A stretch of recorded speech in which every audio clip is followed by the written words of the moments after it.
Hi everyone. As you all know कि हम साथ में एम लक्ष्मीकांत के इंडियन पॉलिटी से चैप्टर वाइज एमसीक्यू सॉल्व कर रहे हैं, जो कि ऑलमोस्ट हर कॉम्पिटिटिव एग्जाम्स के लिए काफ़ी इंपॉर्टेंट है। एंड इसमें हमने अब तक फंडामेंटल ड्यूटीज़ तक की जितने भी क्वेश्चंस हैं उसे सॉल्व कर लिया है। So if you want then you can watch out the playlist for all this chapters. And आज हम जिस चैप्टर को सॉल्व करने जा रहे हैं वो हमारा basic structure of Indian constitution है।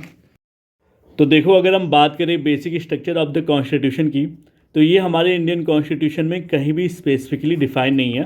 बट एक हम जनरल डेफिनेशन देखें तो जो बेसिक स्ट्रक्चर डॉक्ट्रिन होता है ये एक प्रिंसिपल है जिसमें फंडामेंटल फीचर्स लेट डाउन किए गए हैं कॉन्स्टिट्यूशन के, जो कि बहुत ही ज़्यादा एसेंशियल होता है, जिसे हमारा पार्लियामेंट ना ही इरेज कर सकता है ना ही एल्टर कर सकता है। बेसिक स्ट्रक्चर जैसे इंडिपेंडेंस ऑफ जुडिशरी हो गया, और फेडरलिज्म हो गया, सेपरेशन ऑफ पावर हो गया, तो ये सारे basic structure of the Indian constitution के एग्जांपल्स हैं। तो अब हम सीधा क्वेश्चन को सॉल्व करते हैं। तो आपका जो सबसे पहला क्वेश्चन है वो पूछ रखा है कि इनमें से कौन सी चीज़ें बेसिक स्ट्रक्चर में नहीं आती। ठीक है, तो जो पहला आपका ऑप्शन है republication and democratic form of government, ये आपका डॉक्ट्रिन ऑफ बेसिक स्ट्रक्चर में आता है। इसे हमने ट्रेस किया था केशवानंद भारती के केस से। Secular character of the constitution, ये भी इम्पॉर्टेंट है, इसको भी हमने, ये भी बेसिक फीचर्स में आता है और इसे हमने एस.आर. बोम्मई के केस से ट्रेस किया था। ठीक है, federal character of the constitution, obviously अभी मैंने बताया ये भी डॉक्ट्रिन ऑफ बेसिक स्ट्रक्चर में आता है। तो इसमें 1 to 4। नाउ यहाँ पे आपको स्टेटमेंट दे रखा है और बताना है कि कौन सा स्टेटमेंट इसमें सही है। तो देखो, जो doctrine of basic structure constitution का है उसे रीअफर्म करा गया था और अप्लाई किया गया था by Supreme Court in the case of Indira Nehru Gandhi case, जो कि 1975 का था। तो सही बात है, इस केस में जो सुप्रीम कोर्ट है उसने इनवैलिडेट करा था, मतलब ये जो इंदिरा गांधी का केस है 1975 का, इसमें सुप्रीम कोर्ट ने 39th अमेंडमेंट एक्ट को इनवैलिडेट करा गया था। 39 अमेंडमेंट एक्ट के तहत ही आपके इंडियन कॉन्स्टिट्यूशन में आर्टिकल 329A को ऐड किया गया है। को कहते हुए सुप्रीम कोर्ट ने क्या कहा था कि जो इलेक्शन डिस्प्यूट है involving the prime minister and speaker of the Lok Sabha, उनको भी कोर्ट का जुरिस्डिक्शन नहीं है। ठीक है, ये सभी out of jurisdiction of court है। तो ये बात दोनों सही है। अब यहाँ पे देखो, which one of the following is correct statement. तो जो पावर जो कॉन्स्टिट्यूशन को दिया गया है अंडर आर्टिकल 368, उसे इंसर्ट करा गया था बाई 24th अमेंडमेंट एक्ट 1978। ठीक है, सॉरी 1971। अब यहाँ पे आपसे पूछा जा रहा है कि in which case did the Supreme Court pronounce the judgment for the first time that the basic structure of the constitution can not be amended by the parliament. तो देखो, सबसे पहली बार जो बेसिक स्ट्रक्चर जो अमेंड नहीं हुआ, जिसको amend नहीं किया जा सकता पार्लियामेंट द्वारा, ये किस केस में कहा गया था? ये केशवानंद भारती के केस में कहा गया था, जो कि 1973 का केस है।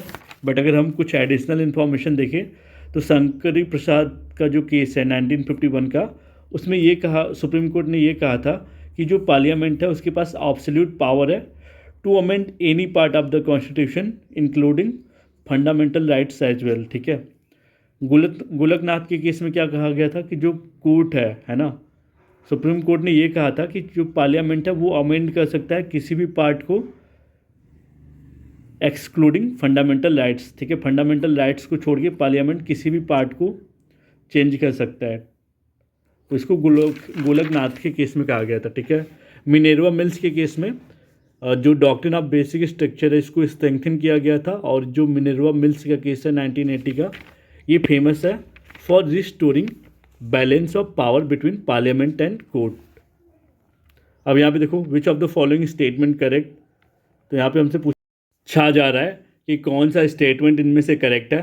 तो देखो, आपका जो स्टेटमेंट है the constitution clearly lays down the basic structure, नहीं, क्लियरली कॉन्स्टिट्यूशन में बेसिक स्ट्रक्चर कहीं भी नहीं लिखा गया है। ठीक है, Supreme Court has elaborately defined the basic structure of the constitution.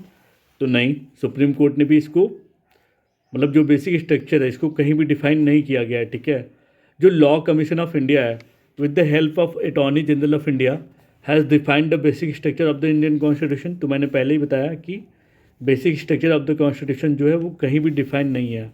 Neither the Supreme court ना the parliament have defined the basic structure of the constitution. तो ये बात सही है। अब यहाँ पे देखो, which one of the following amendment inserted provision says nothing in the article 13 shall apply to any amendments made under article 368। तो ये जो बात है जो कि जो ये प्रोविज़न है वो आपको आर्टिकल 13 क्लॉज 4 में मिल जाएगा।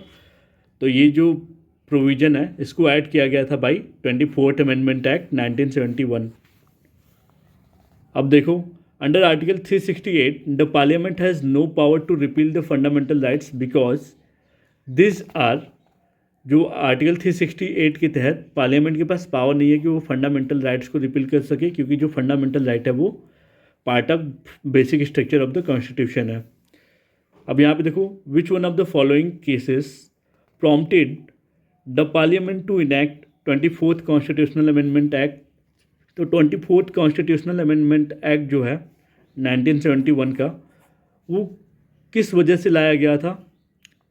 गोलकनाथ केस वर्सेस गोलकनाथ का जो केस है, Golaknath versus state of Punjab 1967 का केस है। ये रीजन था कि हमने इंडियन कॉन्स्टिट्यूशन में 24th अमेंडमेंट को इंसर्ट किया है ना, इन 1971। अब यहाँ पे देखो, which of the following are regarded as the basic structure of the constitution. तो इनमें से देखो, power of high court under article 226 and 227। तो under article 226 power of high court क्या है कि जो पावर ऑफ हाई कोर्ट है वो इश्यू कर सकता है सर्टेन रिट्स। तो जो रिट्स है वो क्या क्या हो सकते हैं? सर्सियोरी, मैंडमस, हैबियस कॉर्पस, और कहाँ गया? तो ऐसे करके है ना, 4-5 रिट है, पाँचों वो कर सकता है। अब देखो, आर्टिकल 227 क्या कहता है? Power of superintendence over all courts by high court.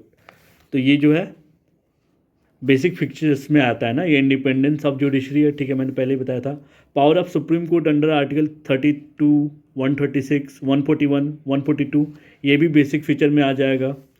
Principal और essence underlying the fundamental rights, ये भी बेसिक फीचर में आ जाएगा। इफेक्टिव एसेस टू जस्टिस, ये भी बेसिक फीचर्स में आ जाएगा। Now the Supreme court invalidated a provision of 42nd amendment act which enlarged the scope of the article 368 to amend the fundamental rights on the ground that the, तो देखो article 368 जो है ना, जिसे हमने insert किया था बाय अमेंडमेंट 42nd अमेंडमेंट। तो 42nd अमेंडमेंट जो था वो 1976 में हुआ था ना, सॉरी। तो उसमें हमने इसी तर्ज पे ऐड किया था कि जो अमेंडमेंट है ना, वो हर कुछ क्या हो सकता है, बस बेसिक फीचर्स का नहीं हो सकता, ठीक है। तो हमने बेसिक फीचर्स के रिगार्डिंग जितने भी क्वेश्चंस दे रखे उसे सॉल्व कर लिया।